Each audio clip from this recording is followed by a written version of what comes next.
sa patalim kumapit, isang tuka, isang kahig, ang mga kamay na may bahid ng galing. Kasama sa buhay na binana, isang maling akala na ang taliwas kung minsan ay tama.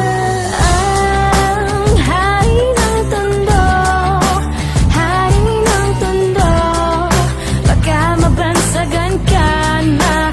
Hari ng tondo, hari ng tondo, hari ng tondo, baka mabansagan ka na.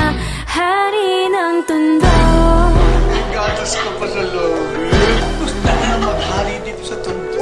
Minsan sa isang lugar sa Maynila, maraming nangyayari, ngunit takot ang dilang sabihin ang lahat. Ani mo'y kagat-kagat, kahit itago'y di mo pwedeng pigilin ang alamat na umusbong. Kahit na madami ang ulo mong at halos hindi iba ang laya sa pagkakulong, sa kamay ng iilan umaabusong kikilan. Ang lahat ng pumalag walang tanong ay kitilan ng buhay, hukay, luhay magpapatunay na kahit hindi makulay, kailangan magbigay pugay sa kung sino ang lamang. Mga bitukang halong at kung wala kang alam ay yumuko ka na lang hanggang sa may nagpasa na sumalungat sa agos. Wasakin ang mga kadena na siyang gumagapos sa kwento na mas astig pa sa bagong tahi na lonta. Sabay-sabay nating hawiin ang tabing na tolda.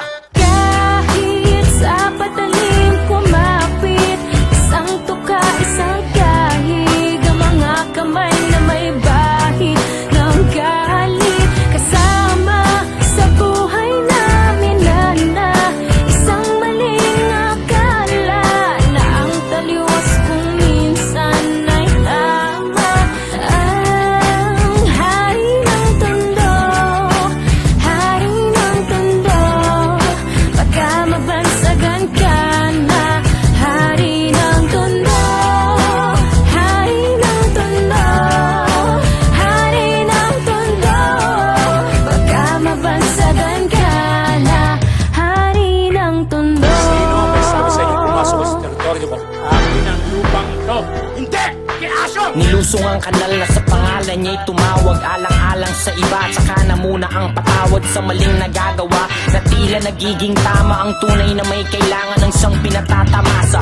Lahat sila'y takot na kakapaso ang iyong galit, mga bakal na may nagbabatang tinggang papalit-balik sa hangin na masangsang, nakakapanghina ang lana at hindi mo matanggal na para bang sima ng panang nakakulawit. Subalit sa kabila ng lahat ay ang halimuyak lamang na nag-iisang bulaklak ang siyang tanging naghahatid sa kanya sa katinuan, at hindi ipagpapalit sa kahit na sino man. Ngunit nang dumating ang araw na gusto na niyang talikuran, ay huli na ang lahat at sa kamay ng kaibigan ipinasok ang tingga, tumulo ang dugo sa lonta. Ngayon alam niyo na ang kwento ni Asyong Salonga. Kahit sa patalim kumapit, isang tuka, isang kahig, ang mga kamay na may bahid